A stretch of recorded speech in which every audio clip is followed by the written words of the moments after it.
दोस्तों आपको खुश आमदीद कहते हैं अपने इस रेगुलर के वीलॉग बाज़ार शेयर्स और ख़बरों के प्रोग्राम में। ख़बरें काफ़ी मुस्बत थीं लेकिन बाज़ार ने उसके बिल्कुल बरअक्स रिएक्ट किया है। मुस्बत ख़बरों के बावजूद मनफी क्लोजिंग देखी गई बाज़ार की। कल का व्यू क्या रहेगा, बाज़ार किस तरह बिहेव कर सकता है या करेगा, उस पर हम बात करने के लिए आपके साथ मौजूद हैं। पाकिस्तान का जो डेट रोल ओवर है और उसकी जो कमिटमेंट्स थी, आज वो हमें काफ़ी पुरुम्मीद नज़र आए। पाकिस्तान के फाइनेंस मिनिस्टर साहब, जहां पर 12 अरब डॉलर्स की रोल ओवर कम से कम जो कि पाकिस्तान की दरख्वास्त थी 5 साल की रोल ओवर की, वो तो पूरी नहीं हुई, लेकिन एज़ पर फाइनेंस मिनिस्टर साहब की जो इन्फॉर्मेशन है 1 साल के लिए मौखर हुई है। चाइना, सऊदी अरेबिया और यूनाइटेड अरब एमिरेट्स ने इन रोल ओवर को, इस डेट को रोल ओवर किया है, ऐसा कहना है पाकिस्तान के वज़ीर ख़जाना साहब का। ये बहुत बड़ा पॉजिटिव साइन था बाज़ार के लिए, लेकिन बिल्कुल कोई असर नहीं देखा, ख़ास तौर पर कारोबार का जब आज इख्तिताम हो रहा था। नंबर 2, इंटरनेशनल इक्विटी मार्केट, चाहे वो क्रूड मार्केट हो या इक्विटी मार्केट, ख़ास तौर पर जैसे कि इंडिया और जापान का इंडेक्स ऑलमोस्ट 5.35% का आज इजाफा था।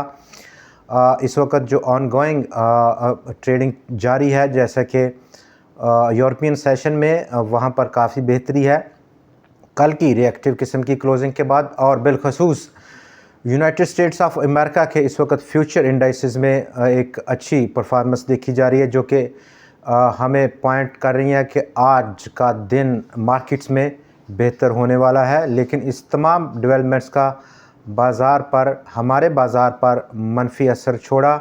77 पॉइंट्स गंवा कर 100x आज 77,087 पॉइंट्स की सतह पर पहुंचकर बंद हुआ, जो कि आलमोस्ट 14 जून के बाद की कम तरीन सतह की क्लोजिंग है।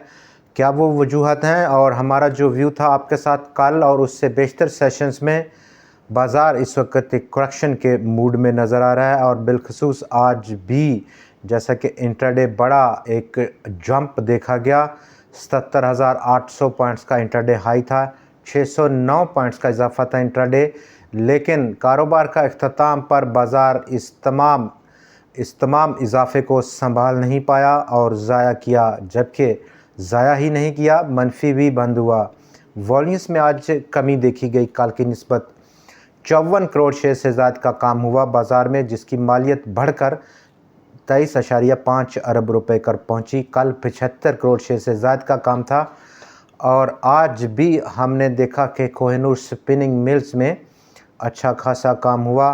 कल जितना तो नहीं हो पाया, लेकिन 7 करोड़ शेयर से ज़्यादा का काम हुआ और रिएक्टिव किस्म की क्लोजिंग थी।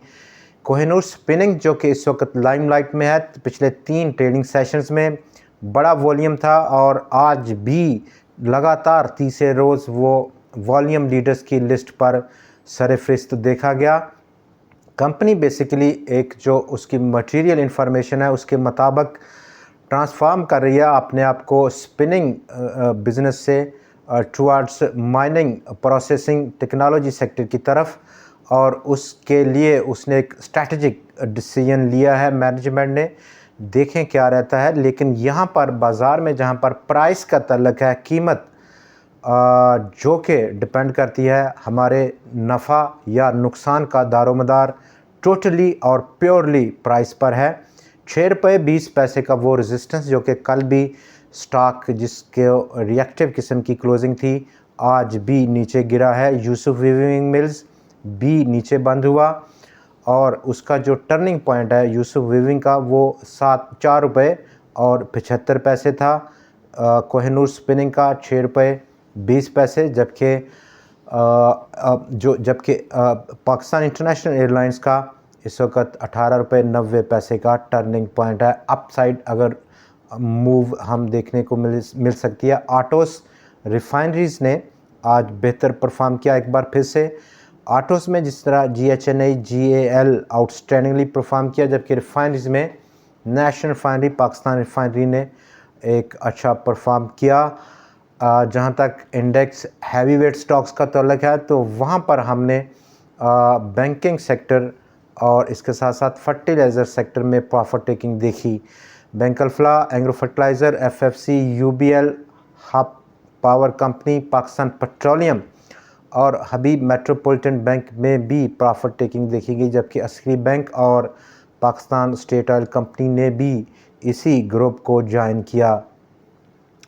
फर्टिलाइज़र सेक्टर जो कि इस वक्त आज जो मेजर उसकी डेवलपमेंट थी वो इंडस्ट्रीज़ एंड प्रोडक्शन के हमारे जो सेंट्रल वज़ीर हैं उनका ये कहना है कि गवर्नमेंट ने प्लान किया है कि अब यूरिया जो कंपनीज़ हैं जो कि यूरिया प्रोड्यूस करती हैं उनका जो प्रॉफिट मार्जिन है वो तमाम सेक्टर से बहुत ज़्यादा है और उसको अब वो कट डाउन इनटू साइज़ 20% तक लेके जाना चाह रहे हैं, जिसका एक बहुत बड़ा नेगेटिव इफ़ेक्ट था इस फर्टिलाइज़र ख़ास तौर पर जो यूरिया मैन्युफैक्चरिंग कंपनीज़ हैं जिस तरह से एफएफसी और एग्रो फर्टिलाइज़र हैं मनफी बंद हुए हैं।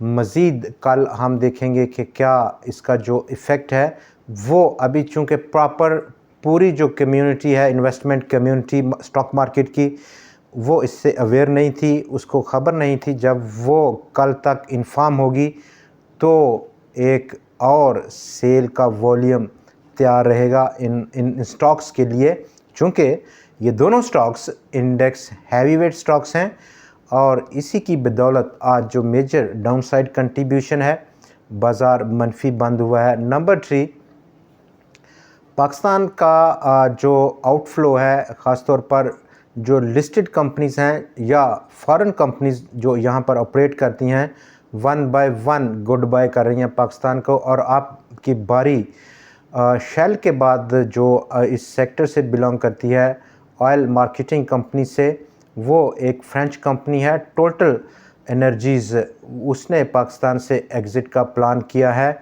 Total energies marketing and services जो कि आलमोस्ट दुनिया के 130 ममालिक में उसके ऑपरेशंस हैं ऑयल मार्केटिंग ऑयल एक्सप्लोरेशन के, वो पाकिस्तान से निकलना चाह रही है, अपने तमाम शेयर्स बेचने का उसने इरादा किया है।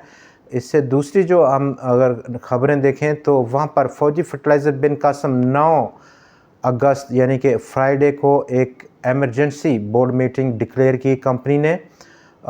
उसमें देखा जाएगा, व्यू किया जाएगा कि जो इंज़माम है एफएफसी के साथ उसके जो इस वक्त मौजूदा मसाइल हैं उन पर बात हो सकती है।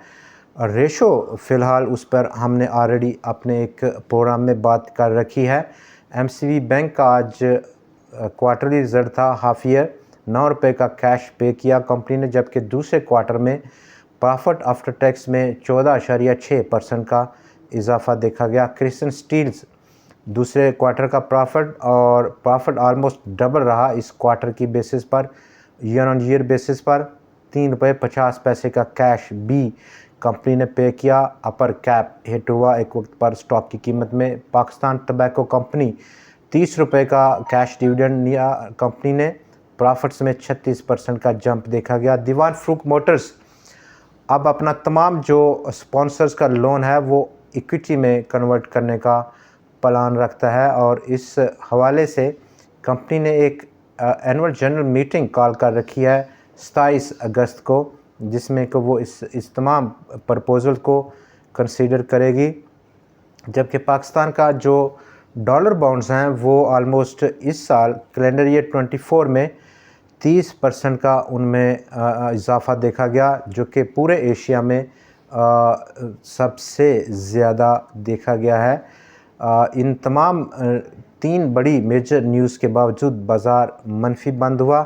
कल का जो हमारा व्यू रह सकता है बाज़ार में, कल यानी कि थर्सडे 8 अगस्त 2024 के लिए अपसाइड जो बाज़ार में रूम है, एक बार फिर से बाज़ार एक जंप ले सकता है और उसकी पॉसिबिलिटीज़ बहुत ज़्यादा है towards opening 77,486 points, almost 400 points का उछाल हम बाज़ार में देख सकते हैं कल के रोज़।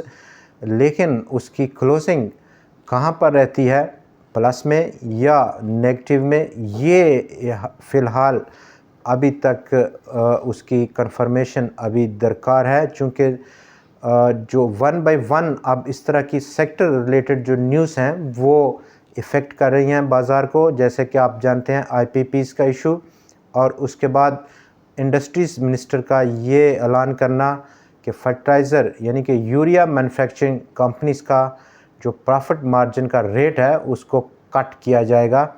ये बेसिकली एक नेगेटिव इफ़ेक्ट है, जहाँ पर स्टॉक्स इस सेक्टर से ऑलमोस्ट बहुत ज़्यादा ओवरबॉट टेरिटरी में है। बहुत उनके रेट्स में एप्रिसिएशन देखी, और यहाँ पर इस तरह की न्यूज़ का कास्ट करना एक किस्म का डेंट है इन परफॉर्मेंस में। जब प्रॉफिट मार्जिन कम होंगे, अर्निंग कम होगी तो डिविडेंड्स कम होंगे तो बाज़ार में जो मार्केट पार्टिसिपेंट्स हैं उनका रुझान या मिलान बहुत ज़्यादा कम हो जाएगा टुवर्ड्स दीज कंपनीज। कल आपसे फिर मुलाकात होगी नई खबरों, नए तज़िये और नए एनालिसिस के साथ। तब तक के लिए हमें इजाज़त दीजिए। खुदा हाफ़िज़।